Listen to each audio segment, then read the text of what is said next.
Hello नमस्कार good morning सुप्रभात मेरे दोस्तों।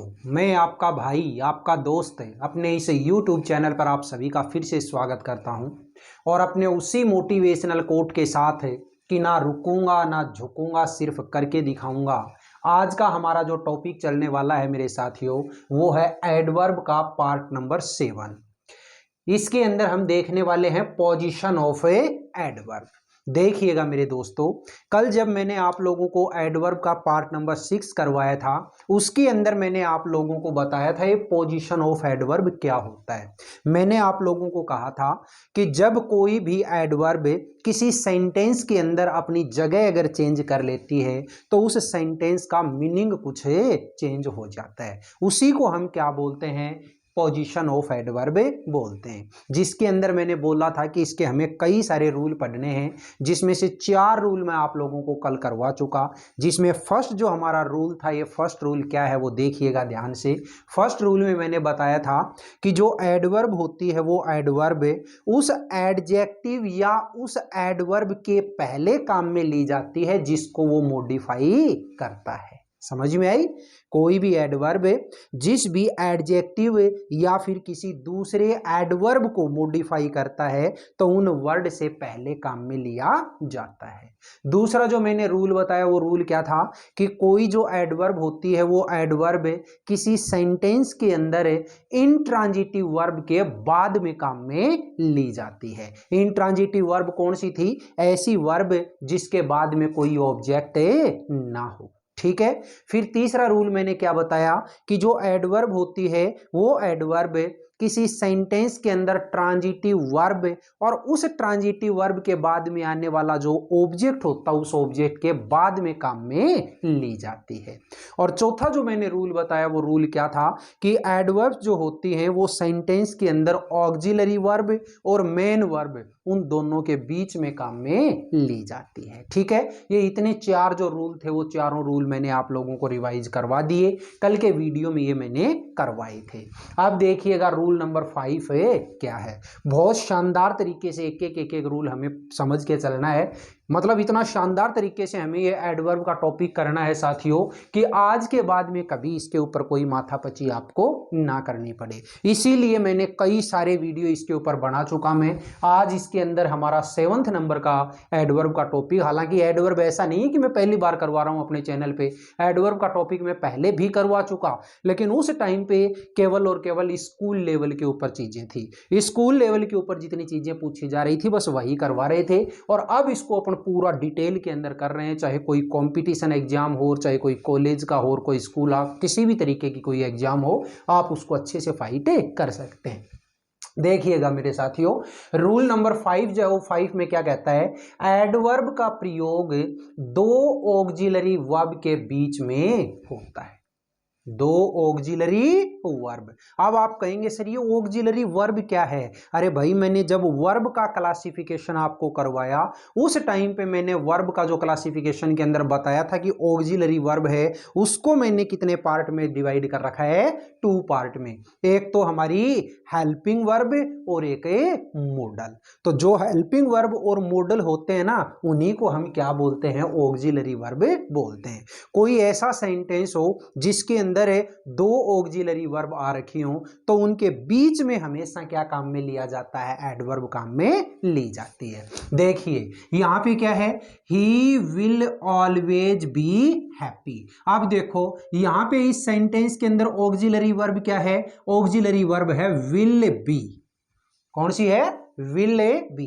मैंने आपको क्या कहा अभी कि जो हमारी हेल्पिंग वर्ब होती है ना वही क्या है? ऑक्सिलरी वर्ब है। जो हमारे मॉडल हैं वही क्या है? ऑक्सिलरी वर्ब है। तो याद करो आप लोगों ने विल बी शैल बी कौन से टेंस के अंदर हेल्पिंग वर्ब पढ़ी थी? होती है ना फ्यूचर कंटिन्यूअस के अंदर। तो फ्यूचर कंटिन्यूअस के अंदर हेल्पिंग वर्ब है हमारी शैल बी विल बी। तो विल बी देखो कितने वर्ड में हो गई? डबल वर्ड में। और डबल वर्ड में अगर हमारे यहाँ पे ऑक्सिलरी वर्ब आई है तो जो एडवर्ब होती है वो एडवर्ब इन दोनों वर्ड्स के बीच में आती है। तो इसलिए यहां पे मेरा जो ये ऑलवेज है, ये ऑलवेज क्या है? ये एडवर्ब है जो कि इस विल बी के बीच में आया है। ठीक है। नेक्स्ट देखिएगा, I shall ever be obliged to you. तो देखो यहां पे भी मेरी ऑक्सिलरी वर्ब क्या है, एक तो शैल है और दूसरी बी, डबल वर्ड में है ना। और डबल वर्ड में अगर है तो जो एडवर्ब आएगी वो एडवर्ब कहां आएगी, इसके बीच में आएगी। तो यहां पे मेरा सेंटेंस क्या हो गया, I shall ever be obliged to you. Next देखिएगा दोस्तों, अगला मेरा जो 6th नंबर का रूल है, वो 6th नंबर का रूल क्या कहता है, एडवर्ब्स ओनली, मेरेली, सोलेली, चीफली का प्रयोग उस वर्ड के पहले होता है जिसको ये मॉडिफाई करता है। मैंने तो आपको शुरुआत से ही एक ही बात बोली कि कोई भी एडवर्ब है वो एडवर्ब खास तौर से उस वर्ड के पहले आती है जिसको वो मॉडिफाई करती है। तो यहां पे इसने स्पेशल बता दिया कौन सी एडवर्ब है, एक तो ओनली, एक मेरेली, एक सोलेली, एक चीफली। ये ऐसी एडवर्ब हैं जो उस वर्ड के पहले आएंगी जिस वर्ड को ये मॉडिफाई कर रही होती हैं। और इसके अंदर भी एक चीज ध्यान रखिएगा कि ये जो ओनली है ना, ये ओनली तो जैसे ही अपना स्थान चेंज करेगी पूरे के पूरे सेंटेंस का मीनिंग ही चेंज कर देगी। ठीक है, ओनली जो एडवर्ब है इसने जैसे ही अपना स्थान चेंज किया सेंटेंस के अंदर है, वैसे ही सेंटेंस का मीनिंग चेंज हो जाता है। यहां पे मैंने कुछ 2-3 एग्जाम्पल लिखे हैं, देखिएगा बहुत अच्छे तरीके से। क्या लिखा, only he gave me 5 rupees, only he gave me 5 rupees, केवल उसने मुझे 5 रुपए दिए। इसका मतलब यह हुआ कि केवल वही व्यक्ति एक ऐसा था जिसने मुझे 5 रुपए दिए, इसके अलावा किसी ने भी कुछ नहीं दिया। ठीक है भाई, केवल वही व्यक्ति ऐसा था जिसने मुझे 5 रुपए दिए, इसके अलावा किसी ने कुछ नहीं दिया। तो यहां ओनली जो ये एडवर्ब है ये किसके पहले आई है, इस ही के पहले। किसके पहले आई है, ही के पहले। तो यहां इसका मीनिंग क्या हुआ, केवल वही व्यक्ति ऐसा था जिसने मुझे 5 रुपए दिए। दूसरा देखिएगा, ही ओनली गेव मी 5 रुपीज। देखो ओनली जो है, इस ओनली का स्थान चेंज हो गया। पहले तो ओनली था इस ही से पहले, अब ओनली है ये किससे पहले, इसे गेव से पहले, यानी वर्ब से पहले। तो देखो इसका मीनिंग क्या हुआ, ही ओनली गेव मी 5 रुपीज, उसने केवल मुझे 5 रुपए दिए, उसने केवल मुझे 5 रुपए। इसका मतलब यह हुआ कि उसने 5 रुपए के अलावा मुझे कुछ नहीं दिया, सिर्फ 5 रुपए पकड़ा है, ये ले भाई 5 रुपए और तू जा, है ना।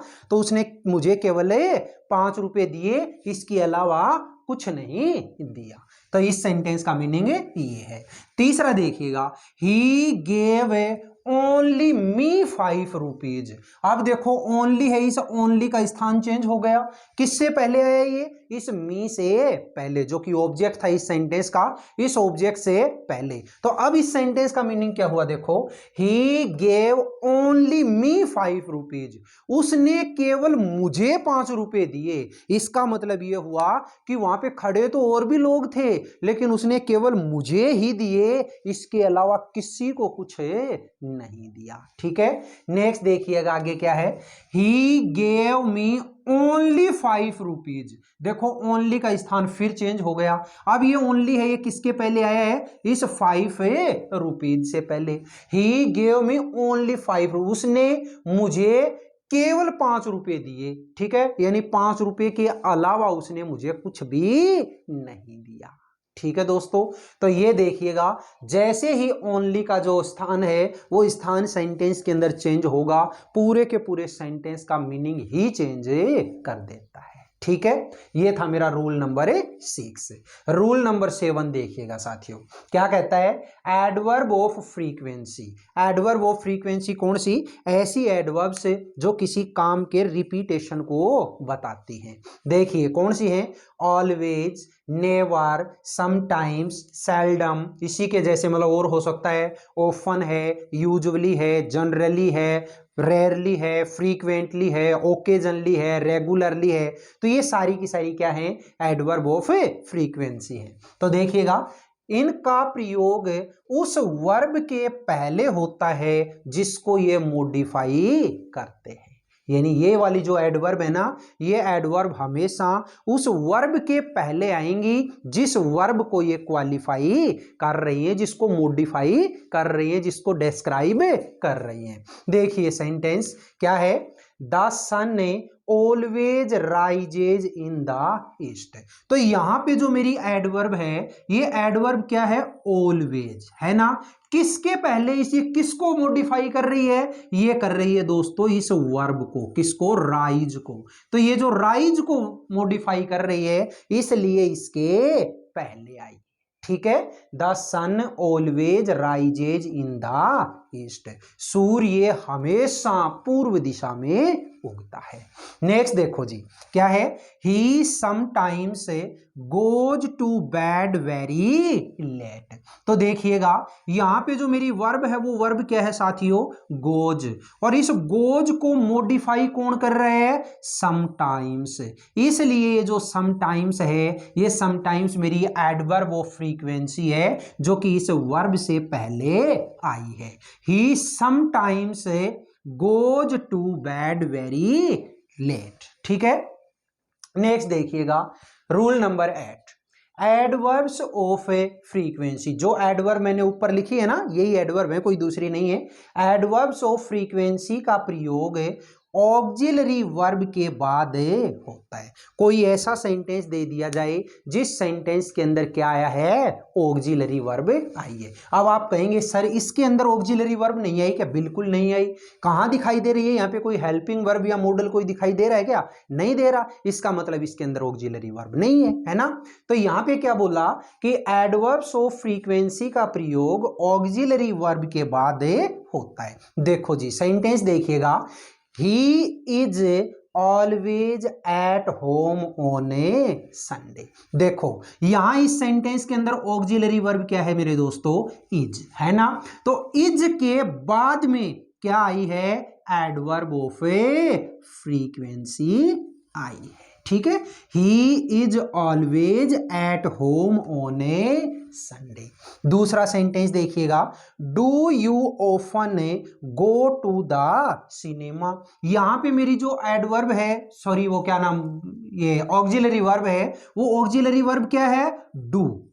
ऑक्सिलरी वर्ब क्या है, डू। तो इस डू के बाद में क्या आई है, एडवर्ब ऑफन आई है। Do you often go to the cinema. Next sentence और है एक देखिएगा, you must never tell a lie again. देखो यहां पे मेरी ऑक्सिलरी वर्ब क्या है, मस्ट है ना। तो मस्ट के बाद में क्या आया, नेवर, जो कि एडवर्ब ऑफ ए फ्रीक्वेंसी है। You must never tell a lie again. तो हमें इस रूल के अंदर क्या याद रखना है कि एडवर्ब्स ऑफ फ्रीक्वेंसी का प्रयोग ऑक्सिलरी वर्ब के बाद में होता है। ठीक है, नेक्स्ट देखिएगा, एडवर्ब्स ऑफ फ्रीक्वेंसी, ये जो ऊपर लिखी थी यही, जैसे कौन सी हैं, जिसमें ऑलमोस्ट, ऑलरेडी, हार्डली, जस्ट, ये इस तरीके की जो एडवर्ब होती हैं इनका प्रयोग मेन वर्ब के पहले होता है। कौन सी, ऑलमोस्ट, ऑलरेडी, हार्डली, जस्ट, ऐसे वाली जो एडवर्ब होती हैं जिनको हम एडवर्ब्स ऑफ फ्रीक्वेंसी बोलते हैं, इनका प्रयोग मेन वर्ब के पहले होता है। देखो जी sentence, he almost reach the station in a time. इस सेंटेंस के अंदर मेन वर्ब क्या है, मेन वर्ब है जी इसके अंदर रीच्ड, और रीच्ड से पहले यानी कि मेन वर्ब के पहले क्या आना चाहिए, एडवर्ब आनी चाहिए। तो एडवर्ब क्या है इसमें, ऑलमोस्ट। ठीक है, दूसरे सेंटेंस में देखिएगा, she just caught the train. इस सेंटेंस के अंदर मेन वर्ब क्या है, कॉट है ना, कैच की सेकंड फॉर्म। तो ये जो मेन वर्ब है, इस मेन वर्ब से पहले क्या आना चाहिए, एडवर्ब ऑफ फ्रीक्वेंसी आनी चाहिए। तो ये लीजिए एडवर्ब ऑफ फ्रीक्वेंसी क्या है इसमें, just. She just caught the train. ये तो बात हुई कब, जब सेंटेंस के अंदर क्या आया हुआ हो, मेन वर्ब आई हुई हो। एक इसमें 10वां जो रूल आता है, वो 10वां रूल इसी के अंदर मैंने पूरा नहीं लिखा, थोड़ा जगह का मतलब स्पेस जो है वो कम होने की वजह से। इसके अंदर क्या बोला देखो, एडवर्ब्स ऑफ फ्रीक्वेंसी, कौन सी एडवर्ब ऑफ फ्रीक्वेंसी, ये वाली, ऑलमोस्ट, ऑलरेडी, हार्डली, जस्ट, इस प्रकार की ये जो एडवर्ब्स होते हैं इनका प्रयोग ऑक्सिलरी वर्ब तथा मेन वर्ब के बीच में होता है। इस वाला जो रूल था ये 9th वाला, इसके अंदर कहीं ऑक्सिलरी वर्ब है क्या? कहीं नहीं है। तो याद रखिएगा, अगर अकेली मेन वर्ब आ रखी है तो ये जो एडवर्ब होती है मेन वर्ब के पहले आनी चाहिए, और अगर उस सेंटेंस के अंदर है ऑक्सिलरी वर्ब भी है और मेन वर्ब भी है तो एडवर्ब कहाँ आनी चाहिए? उन दोनों के बीच में, यानी ऑक्सिलरी वर्ब और मेन वर्ब के बीच में। तो देखिएगा, ऑक्सिलरी वर्ब तथा मेन वर्ब के बीच में इसका प्रयोग होना चाहिए। सेंटेंस देखो, ही हैज ऑलरेडी लेफ्ट। देखो इस सेंटेंस में ऑक्सिलरी वर्ब क्या है? हैज। मेन वर्ब क्या है? लेफ्ट। तो हैज और लेफ्ट के बीच में क्या आना चाहिए? एडवर्ब आनी चाहिए, और एडवर्ब क्या आ गई इसके अंदर है? ऑलरेडी। नेक्स्ट देखिएगा, he had just finished breakfast. इसमें ऑक्सिलरी वर्ब क्या है? हैड। मेन वर्ब क्या है? फिनिश्ड। तो इन दोनों के बीच में क्या आनी चाहिए? एडवर्ब, और एडवर्ब क्या हो गई यहाँ पे? जस्ट। बोलिएगा मेरे साथियों, आज की इस क्लास में रूल नंबर 5 से लेकर के रूल नंबर 10 तक का जितना भी सिस्टम है वो आपके समझ में आया या नहीं आया? सिर्फ 1 मिनट के अंदर इसको एक बार और रिवाइज करिएगा अभी, ताकि बार बार अगर आप इसको रिवाइज करेंगे तो उसी टाइम पे आपके दिमाग में सेट हो जाएगी। 5th रूल में क्या बताया कि एडवर्ब्स का प्रयोग दो ऑक्सिलरी वर्ब के बीच में होता है। अगर किसी सेंटेंस में डबल ऑक्सिलरी वर्ब आ रखी हो, जैसे शैल बी, विल बी, है ना, तो हमेशा एडवर्ब जो होती है वो एडवर्ब उन दोनों के बीच में आनी चाहिए। नेक्स्ट रूल क्या था कि एडवर्ब ओनली, मेरेली, सोलेली, चीफली, ये वाली जो एडवर्ब होती हैं ये एडवर्ब हमेशा उस वर्ड के पहले आनी चाहिए जिसको ये मॉडिफाई करती हैं। और ओनली को खास तौर से ध्यान रखना है कि ओनली जैसे ही अपना स्थान चेंज करता है वैसे ही सेंटेंस का मीनिंग चेंज हो जाता है। नेक्स्ट सेंटेंस में क्या बताया कि एडवर्ब ऑफ फ्रीक्वेंसी कौन सी? ऑलवेज है, डेली है, नेवर है, समटाइम्स है, यूजुअली है, जनरली है, ऑफन है। ये इस तरीके वाली जो एडवर्ब होती हैं ये एडवर्ब का प्रयोग उस वर्ब के पहले होता है जिसको ये मॉडिफाई करती हैं। नेक्स्ट क्या बताया? एडवर्ब्स ऑफ फ्रीक्वेंसी का प्रयोग ऑक्सिलरी वर्ब के बाद में होता है। कोई सेंटेंस है जिस सेंटेंस के अंदर अगर ऑक्सिलरी वर्ब आई हुई है तो उस ऑक्सिलरी वर्ब के बाद में होना चाहिए। मेन वर्ब अगर है तो मेन वर्ब के पहले होना चाहिए। और कोई सेंटेंस ऐसा हो जिसमें ऑक्सिलरी वर्ब भी है और मेन वर्ब भी है तो उन दोनों के बीच में इसका यूज होना चाहिए। बताइएगा साथियों, ये जितना भी इस क्लास के अंदर मैंने आपको कंटेंट देने की कोशिश की, ये कंटेंट आपको कैसा लगा? अगर ये कंटेंट आपको अच्छा लगा है तो इसको आप ज़्यादा से ज़्यादा वीडियो को लाइक करें, शेयर करें, कमेंट बॉक्स में कमेंट जरूर किया करें। और आपने अभी तक अगर मेरे इस चैनल को सब्सक्राइब नहीं किया तो प्लीज़ इसको आप सब्सक्राइब करके पास वाले बेल आइकन को जरूर प्रेस कर लें, ताकि मिलने वाली नई वीडियो की नोटिफिकेशन आपको हाथों हाथ मिलती रहे।